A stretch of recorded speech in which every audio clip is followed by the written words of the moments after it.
My half-sister fell into the water, and my fiancé cast blame upon me. You heartless wretch, you watch her perish without lifting a finger. In a fit of rage, he kicked me into the depths, taking my half-sister into his embrace as he departed. Unable to swim, I succumbed to the watery abyss. Upon my demise, I was informed that this was my tribulation of love. Only by severing all ties of affection could I ascend. The celestial guide proclaimed, "We welcome you back to your rightful place, esteemed immortal." I replied, "Hold on, I must first exact my vengeance." The celestial guide was left in bewilderment. Sister, whatever I desire will ultimately belong to me. Throughout this lifetime, you shall never surpass me. My half-sister, Chenghuanyue, cast a scornful smile in my direction before turning on her heel and leaping into the river behind her. Wow, what a brave soul.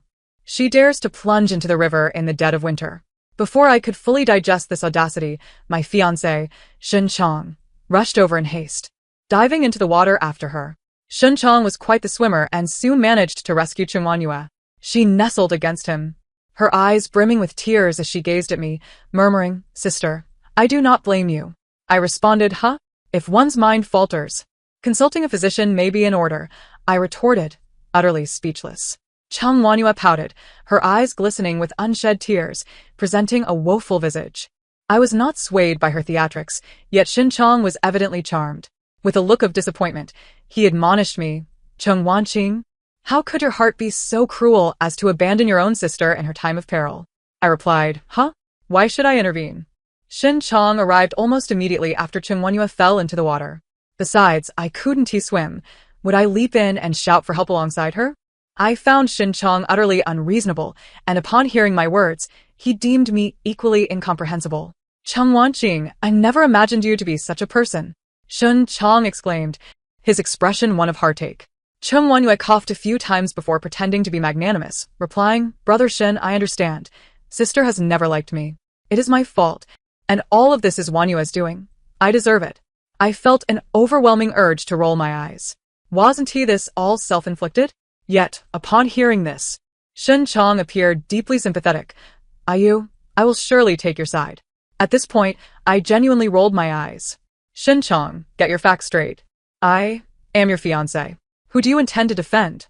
While I held no particular affection for Shen Chong, I was at least entitled to my dignity as his betrothed.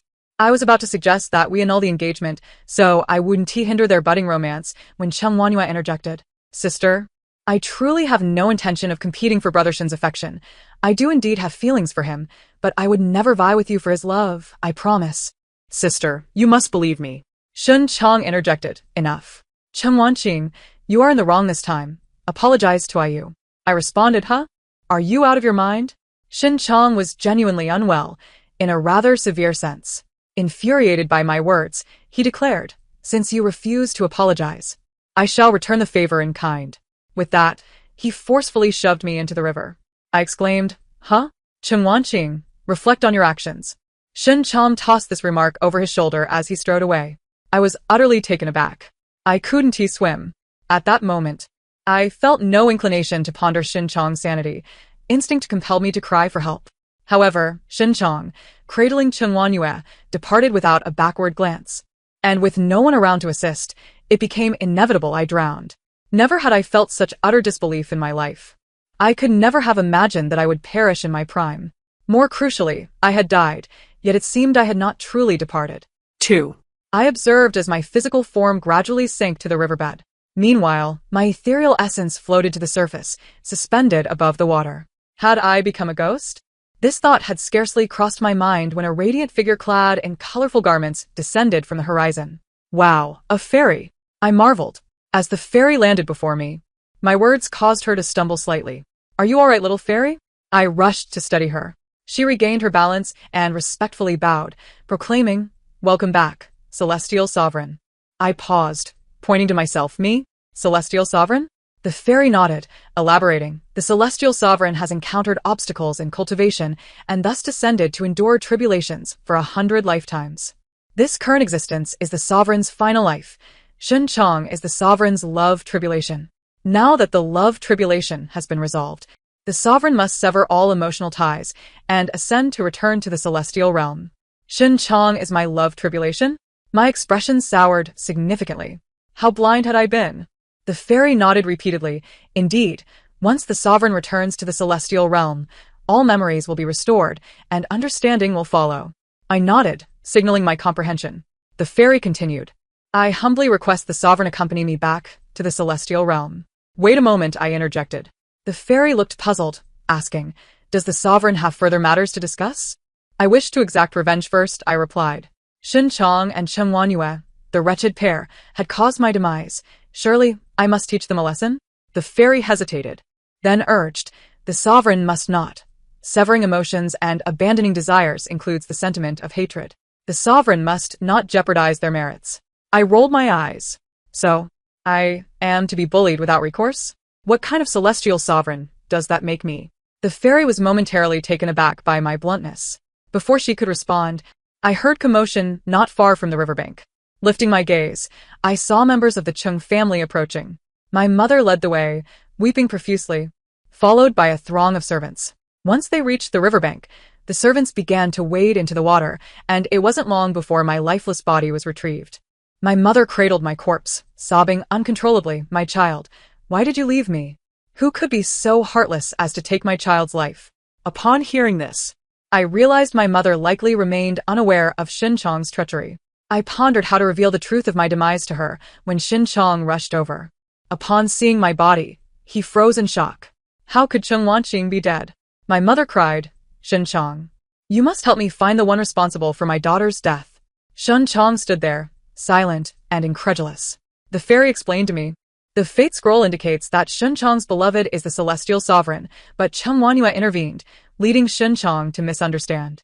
The sovereign's demise was a result of Xin Chong's misplaced trust in Cheng Wanyue, believing the sovereign could swim.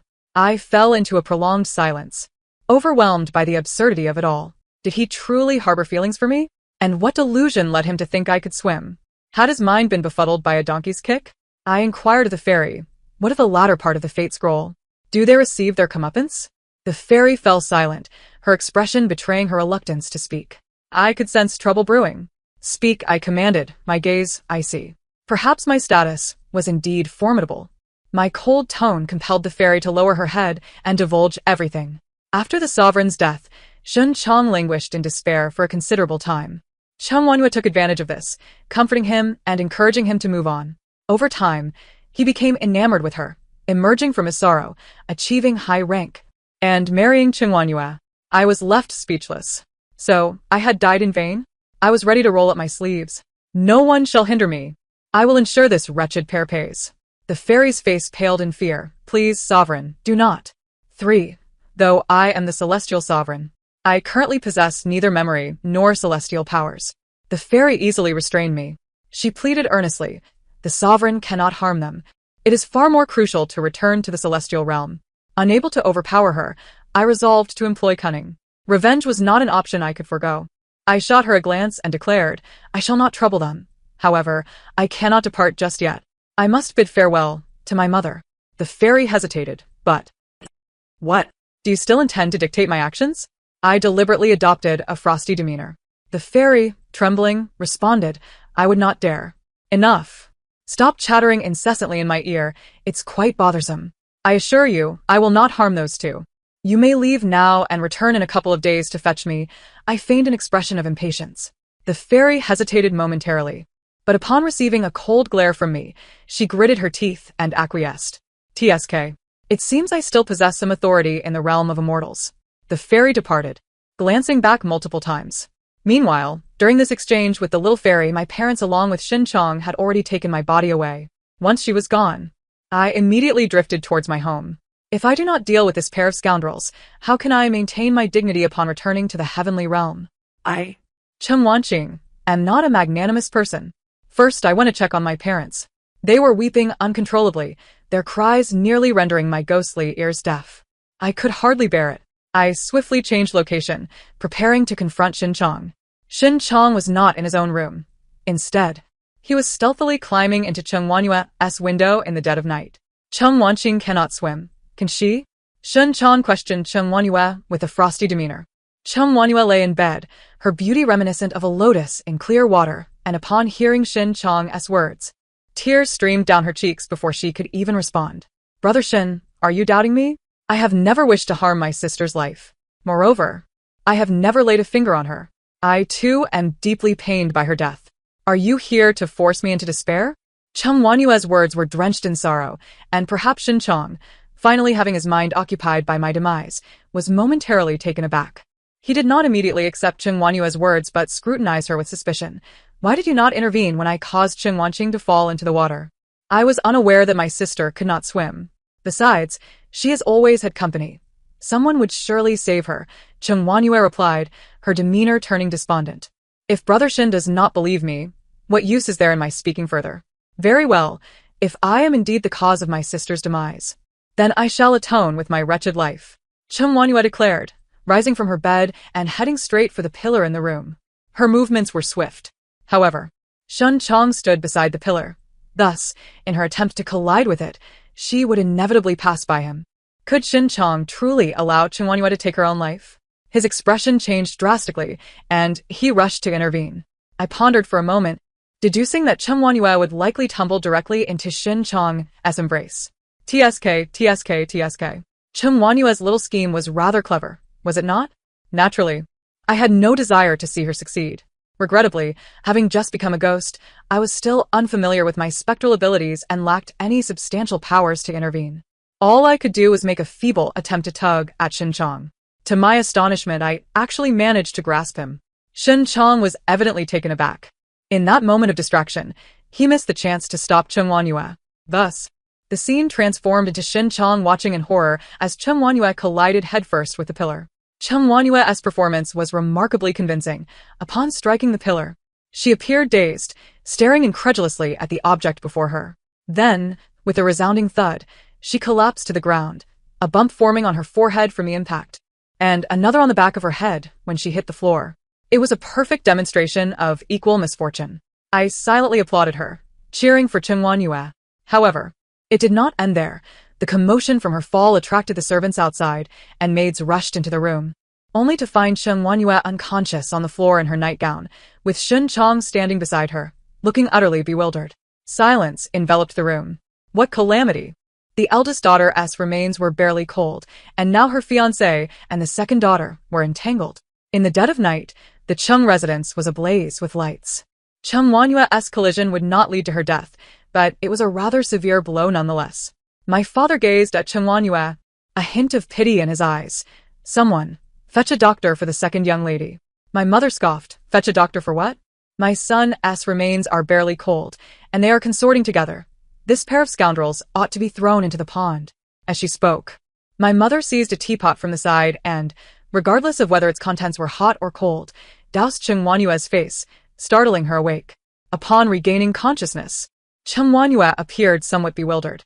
When she noticed the crowd gathered in her room, her expression shifted dramatically, yet she quickly composed herself, feigning innocence. Father, mother, what has happened to me? My mother snickered. What? You know nothing at all? Is it possible that Shin Chong simply took a liking to you, climbed through your window, and intended to take advantage of you while you slept? Shin Chong was equally perplexed as to how the situation had escalated to this point. However, upon hearing my mother's words, he hastily interjected, I have no connection with Cheng Wanyue. My mother rolled her eyes. No connection, yet you climbed through her window? Cheng Wanyue quickly added, there is a misunderstanding between Brother Shin and me. There is no romantic involvement. I implore you, father and mother, to discern the truth. My mother erupted in laughter. You two are together at such an hour, and you claim there is no romantic involvement? If I were to catch you both in bed, would you still say you were merely discussing the harmony of life? Cheng Wanyue fell silent. I was tempted to applaud my mother. Madam. My father tugged at my mother's sleeve, attempting to intervene. Yet my mother was on the warpath. Step aside. My Wanqing is in trouble, and none of you will escape unscathed. Cheng Wanyue cried, Mother, I swear, I had nothing to do with my sister's affair. Hearing this, Shin Chong frowned. Is it truly unrelated to you? Cheng Wanyue wept. Brother Shin, do you truly wish for me to take my own life to prove my innocence? Shin Chong seemed momentarily swayed by Cheng Wanyue's earlier collision with the pillar. My mother, however, was unyielding. You might as well die if that's your wish. Cheng Wanyue bit her lip and cried, If mother does not believe me, then I shall die. With that, she rose from the ground, intent on colliding with the pillar once more. The servants instinctively tried to intervene, but the moment she moved, my mother's voice rang out coldly.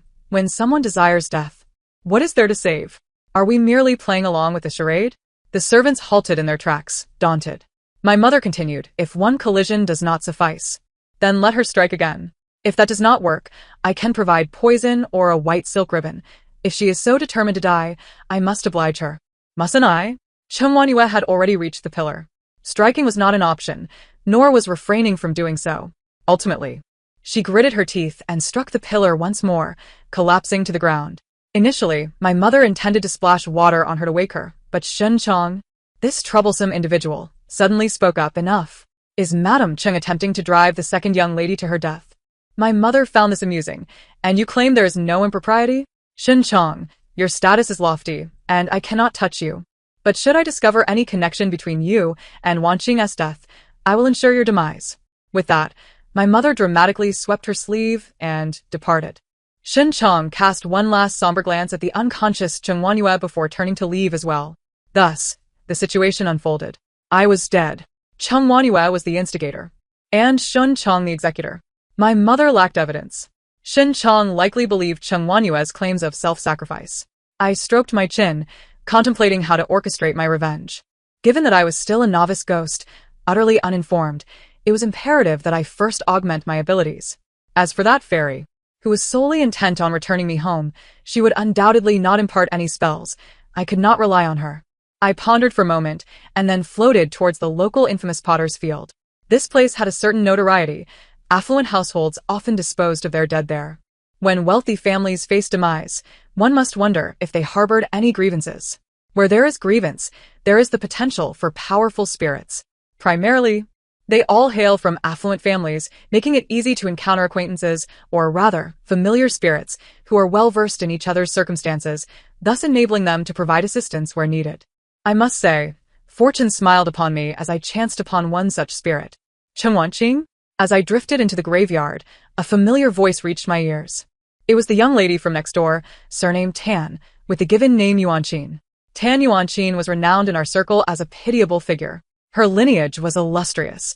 Her grandmother was a princess, her grandfather a general, her father the governor of Jingyao, her maternal grandfather the minister of rights, and her aunt the imperial concubine. Yet, misfortune befell her at the tender age of 3 when her mother, the concubine, was embroiled in palace intrigues and cast into the cold palace. Her maternal family fled in fear, and soon after, her mother succumbed to illness, heartbroken. Shortly after her mother's demise, her father remarried. As the saying goes, where there is a stepmother, there is a stepfather. Thus, Tan Yuanqing became the invisible entity in her home, unloved and neglected, leading a life more miserable than that of a servant. The tragedy did not end there. Tan Yuanqing, having painstakingly plotted her course, identified a promising suitor, striving to ensure her husband's success.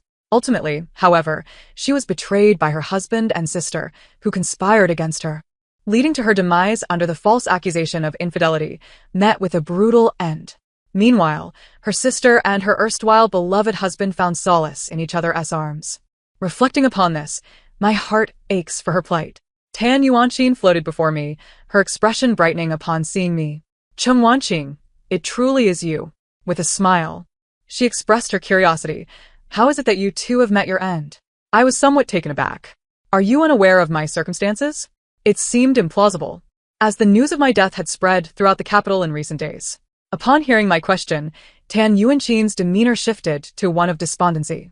I am trapped here, unable to leave. At that moment, comprehension dawned upon me. It appeared that the Tan family and those treacherous pair were unscathed, as Tan Yuanqing was confined here, unable to take action. If that were the case, I warmly grasped her hand, exclaiming, "Sister, a good sister assists another good sister. Let us join forces." Tan Yuanqing was taken aback by my sudden enthusiasm, for our relationship had previously been rather ordinary. However, she responded decisively, "Very well." The nature of my collaboration with Tan Yuanqing was quite straightforward. She would impart her knowledge of sorcery to me, and once I had mastered it, I would aid her in avenging her death. Tan Yuanqing, filled with resentment, had transformed into a vengeful spirit, while I, lacking sufficient malice, could only augment my power over time. After teaching me some rudimentary spells, she patted my shoulder, saying, "Sister Wanqing, I never anticipated such talent from you. In just 3 days, you have progressed remarkably." I chuckled lightly. "Sister Yuanqing, let us not underestimate our efforts, shall we?" I was uncertain of the intricacies of ghostly cultivation. But given my origins as a celestial being, I presumed my foundation was commendable, allowing for decent progress, though certainly not as exaggerated as Tan Yuanqing suggested. Acknowledging my observation, Tan Yuanqing remained composed. Her reasoning was sound. "Although you have only practiced for 3 days, your adversaries are mere mortals. What is there to fear? Revenge must be swift, Sister Wanqing." To this, I wholeheartedly agreed. After all, a little celestial encouragement was spurring me on. Speaking of celestial beings, I offered Tan Yuanqing a gentle smile and employed my softest tone, "Sister Yuanqing." She staggered, drifting away from me, exclaiming, "I cannot assist." "Do not seek my help." I sighed. "This pertains to our vengeance." Before I could finish, upon hearing the word revenge, Tan Yuanqing immediately returned. "Speak," she said, her expression earnest. I beckoned her closer, and she leaned in. As I elaborated on my thoughts, her expressions shifted from shock to disbelief, then to a resigned nod. "Chen Wanqing, remember, you must avenge me." I nodded solemnly in agreement. Rest assured. On the 5th day following my demise, the Celestial Maiden returned to seek me out. She continued to implore, "Celestial Lord, lingering in the mortal realm too long may harm your divine essence. You should return to the heavens without delay." This time, I nodded in acknowledgement. "You speak wisely, but before I depart, I wish to pay a visit to an old acquaintance." The Celestial Maiden, pleased by my compliance, showed no signs of concern, happily accompanying me to the graveyard. Upon our arrival, she appeared somewhat perplexed. "Celestial Lord, your acquaintance resides in a graveyard?" I sighed wistfully. "Indeed, and here we are." Before the maiden could process this, Tan Yuanqing emerged, swiftly ensnaring the Celestial Maiden within a spell. The Celestial Maiden, despite her ethereal status, seemed to possess limited power, and Tan Yuanqing, being a formidable spirit and well-prepared, successfully contained her. "Celestial Lord?" The maiden's face reflected shock as she began to struggle. Tan Yuanqing's expression turned serious. "She is, after all, a celestial being. I cannot hold her for long, no more than an hour." "Chen Wanqing, remember your promise." "An hour will suffice," I declared, then swiftly drifted away. Lacking the strength to act previously, I now possessed the means to proceed decisively. First, I floated to the Shun residence. Although Shen Chong had been manipulated by Chen Wanyue, the debts of vengeance fall upon those responsible. Thus, he became my primary target. According to my plan, I would first eliminate Shen Chong, then confront Tan Yuanqing's husband and his treacherous sister, and finally return home to deal with Chen Wanyue, allowing time for farewell to my mother. However, Chen Wanyue had evidently anticipated my actions. Fearing I might be delayed, she had come directly to Shen Chong's abode, lavishing him with her affections. In life, Shen Chong had shown no interest in me. Now that I was gone, he seemed to have developed profound feelings. The days I spent engrossed in my training had left me oblivious to their affairs, but upon seeing him now, he appeared considerably disheveled. Seated alone amidst the pervasive scent of alcohol, Chen Wanyue lingered by his side, her face etched with sorrow, imploring, "Brother Shen, if my sister were still alive, she would not wish to see you in such a state." Shen Chong laughed bitterly, pushing Chen Wanyue away. "What do you know? Leave me be." As she fell to the ground, her hand accidentally brushed against a wine jar, shattering it, and her palm was immediately lacerated by the shards. Yet she uttered no cry of pain, merely gazing at Shen Chong with tear-streaked cheeks. The Shen Chong I knew was spirited. "How could you have changed so drastically?" He remained silent, continuing to indulge in his drink. Chen Wanyue, undeterred, pressed on, her tone shifting to one of reproach. "Shen Chong, my sister was extraordinary. How could she ever have fallen for a despondent wastrel like you? After your death, how will you face her?" It seemed her words struck a chord. As Shen Chong paused, the wine jar in his hand forgotten, and he ultimately broke down in tears. Chen Wanyue sighed deeply, embracing him gently. "Brother Shen, I understand your sorrow over my sister's passing, but the living must continue onward. She would not wish to see you like this. Live well, and I shall remain by your side in her stead." Shen Chong, appearing moved, embraced Chen Wanyue, and upon noticing her injured hand, his expression softened. "Your hand?" Chen Wanyue smiled gently and elegantly, saying, "As long as Brother Shen can regain his spirits, I am indifferent to everything else." Shun Chong was deeply moved, while I was utterly disgusted. You two can love each other to the ends of the earth, but must you do so at my expense? Perhaps it would be better if you both perished. Under Chung Wanyue's persuasion, Shun Chong seemed to find his resolve. He ceased drinking, even calling a servant to summon a doctor to tend to Chung Wanyue's wounds.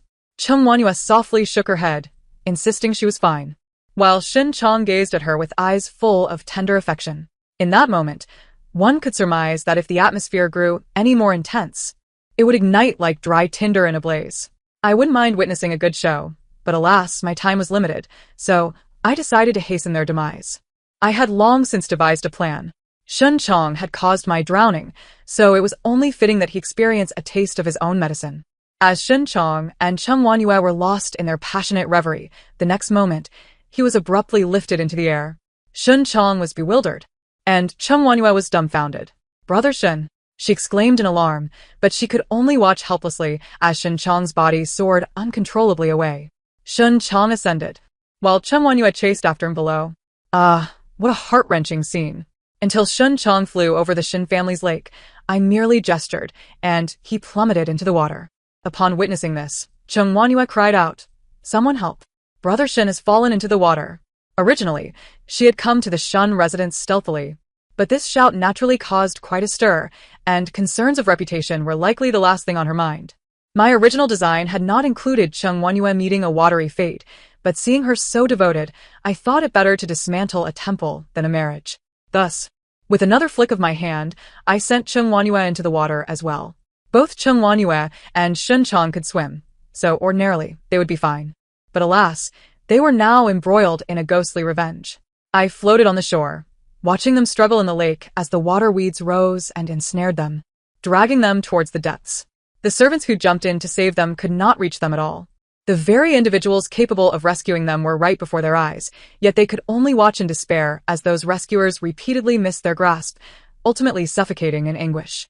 I witnessed their every struggle until their final breaths. A wave of exhilaration surged through me. Whether they were half-sisters or fiancés mattered little to me. They were inherently superfluous. Chung Wanyue adored Shun Chong, and she could have pursued him on her own, but she had no right to scheme against me. As for Shun Chong, he revolted me even more. If he truly loved Chung Wanyue, that would be one thing, but how could he simultaneously insult me while professing his love? Who desires such a demeaning affection? It was an utter humiliation. Watching them perish brought me immense satisfaction. However, my satisfaction was short-lived, for I soon saw the souls of Shun Chong and Chung Wanyue rise. Then, amid the wails of the Shin family, 3 spirits floated above the lake, exchanging bewildered glances. This scene was utterly absurd. Even more ludicrous was Shun Chong's expression of surprise upon seeing me. He even attempted to approach and embrace me. Help! Although we were all spirits, an embrace was impossible. The thought of him passing through my body sent shivers down my spine. Fortunately, I had learned a few spells and was quick on my feet. Upon realizing he could not embrace me, Shun Chong looked forlorn and said, "Wonking, I know I misunderstood you. It was my fault. Could you possibly forgive me this once? I will treat you well from now on." I was nauseated. "Keep your filthy self away from me," I replied, my face devoid of emotion. Shun Chong appeared wounded, and Chung Wanyue, witnessing this, immediately questioned me with concern. "Sister, how can you treat Brother Shun this way? After your death, he is suffering immensely. His feelings for you are profound. Do you truly not sense it?" Chung Wanyue's inquiries were met with Shun Chong's bitter smile. "You, please refrain from speaking. It is I who has wronged Wonking." I was left speechless. I had anticipated revenge, expecting to eliminate 2 individuals, yet I never anticipated that in their demise, they would return as spirits to torment me. To whom could I voice my grievances? I longed to annihilate them. The issue was, now that they were spirits, although I lacked the spells to disperse their souls. I had only just begun my studies. I had yet to master the techniques required for such an endeavor. A significant miscalculation. As I watched Chung Wanyue and Shun Chong prepare for another display of heartfelt devotion, I could no longer endure it. My time was finite. Tan Yuanqing had aided me, and I could not betray her trust. Ultimately, I could only roll my eyes at the pair and hasten towards Tan Yuanqing's husband's abode. Seeing me depart, Shun Chong grew frantic and immediately pursued me. With Shun Chong in tow, Chung Wanyue anxiously followed behind. Thus, the situation transformed into a chase. I hurried onward. Shen Chong chased me, and Chen Wanyue pursued Shen Chong. I sighed in exasperation. I had no desire to engage with them, so I pressed on toward my destination. Upon sighting my target, I acted swiftly. Coincidentally, Tan Yuanqin's good husband was entangled with her dear sister in a passionate embrace. In the heat of the moment, I promptly sent them to their demise. No, to hell. When they perished, that shameless couple was still intertwined.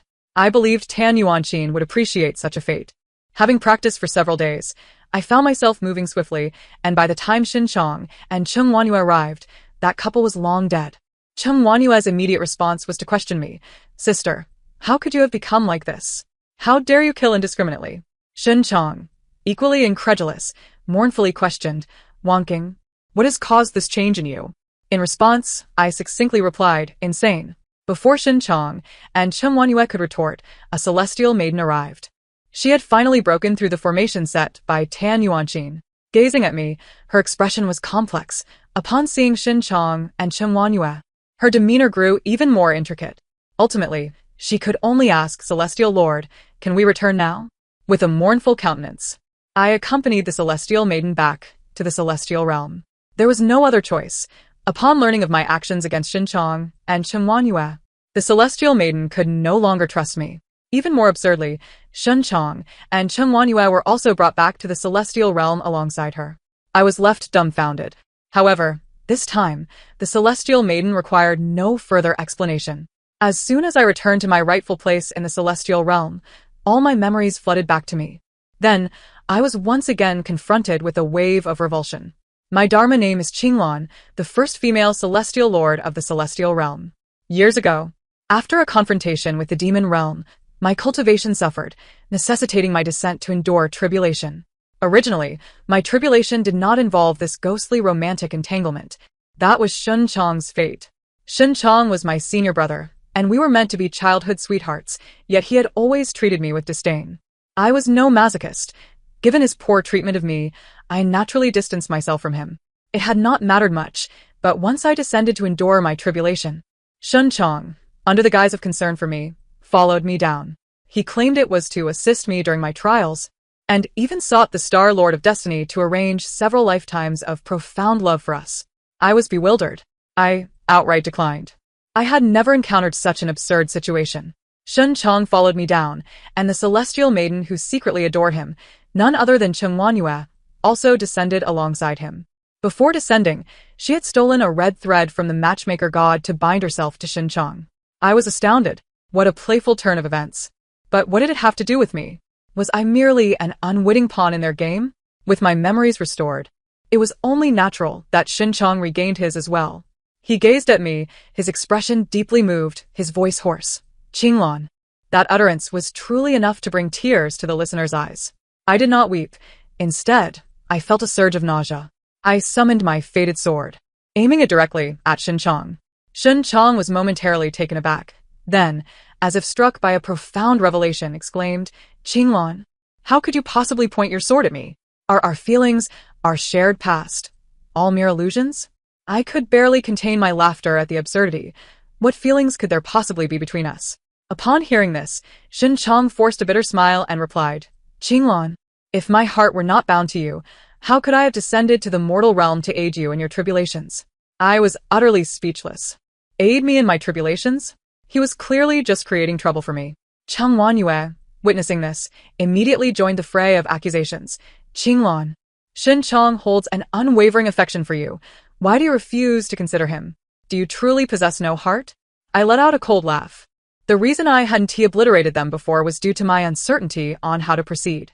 Allowing them to utter even these few words was my negligence.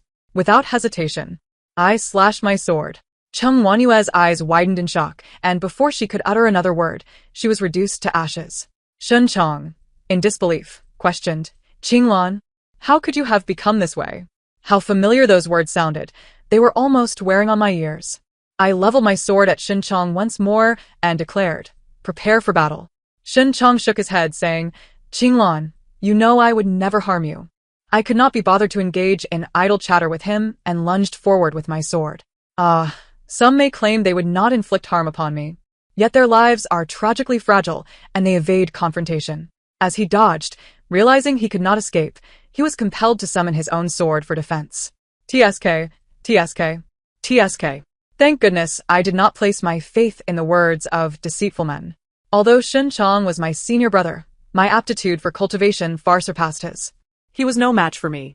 Moreover, I suspected his mind was somewhat impaired. He likely believed I would never truly strike him down.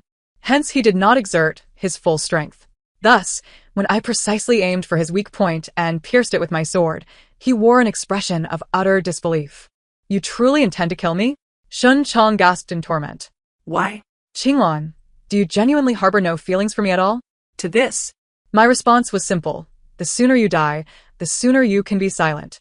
To ensure his demise was thorough, I struck again. Shen Chong's essence was scattered beneath my blade. However, being an immortal, I was wary of any potential resurrection, so I enacted a spell to completely obliterate his lingering souls.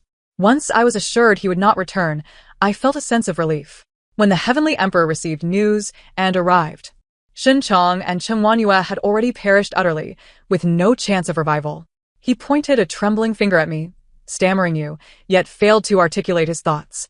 Shen Chong and Chen Wanyue were, after all, immortals and had not committed any grave transgressions. Our conflict was purely of a personal nature. Despite the Heavenly Emperor's desire to protect me, he found himself powerless. Shen Chong was well-liked in the celestial realm, and many criticized me, demanding the Heavenly Emperor impose severe punishment. Reluctantly, he feigned inquiry. Qinglan, do you recognize your wrongdoing? I rolled my eyes in response. Retorting, I cultivate strength precisely to avoid being bullied. Shen Chong and Chen Wanyue have already crossed the line. If I remain indifferent, what purpose has my years of diligent cultivation served? Some listeners immediately countered. Immortals are meant to transcend earthly emotions. Your hatred seems rather excessive, Qinglan. I chuckled softly. Precisely because I comprehend hatred, I can empathize with those suffering in the mortal realm. If I were to sever my feelings, how could I possibly sympathize with the injustices of the world? If I lack compassion and become a heartless monster, what right do I have to interfere in worldly affairs? The path is devoid of emotion yet. Emotionless and emotional, can one truly claim absoluteness?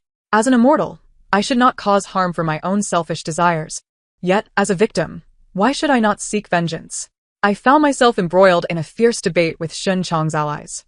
The Heavenly Emperor observed this tumultuous exchange and, feigning sorrow, admonished me, Qinglan, you have greatly disappointed me this time. I must impose a severe penalty upon you. Though I did not believe I had erred, I acknowledged that I had indeed violated celestial laws and accepted my punishment.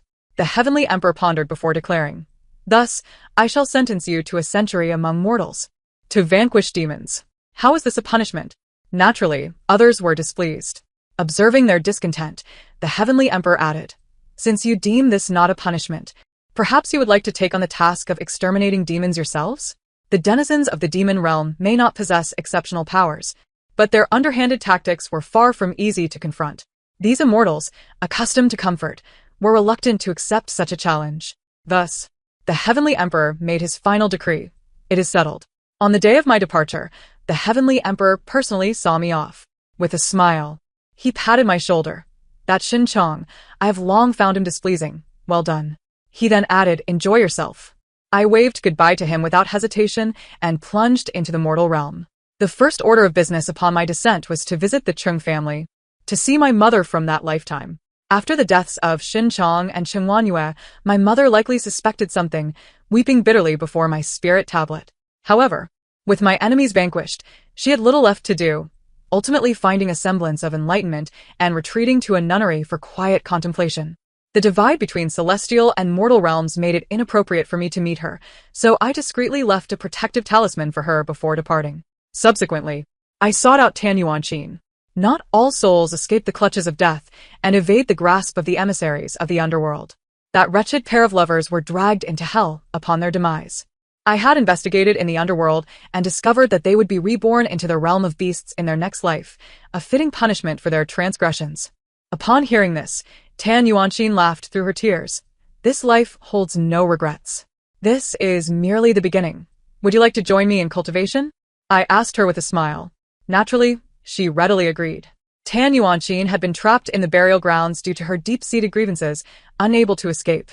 Now, with her vengeance fulfilled and my assistance, she was liberated from that place. I imparted to her the ways of cultivation. Even as a spirit, there exists a path for souls to cultivate. As long as one remains steadfast in goodness, there is always a chance for ascension in the future. In the century that followed, I traveled alongside her, traversing various corners of the mortal realm. Whenever we encountered injustice, we could not resist intervening. She, a spirit, and I, an immortal, refrained from indiscriminate slaughter of the innocent. But was I not tasked with exterminating demons? Thus, I devised a clever plan. I intentionally pursued those demons who, in their desperation to escape, would take mortals hostage. After the demons had slain those deserving of their fate, I could then justifiably strike against them. As the body count rose, Yan Wang, the king of hell, eventually sought me out. Qingluan, their lifespans have not yet expired. I feigned innocence. Your Majesty, I apologize. It was my failure to rescue them in time. I will strive to be swifter next time. Yan Wang looked at me skeptically. I maintained a sincere expression. Ultimately, he departed in resignation. As for me, I must admit, I would continue this practice. The end of the narrative. Thank you for listening, and I look forward to our next story together.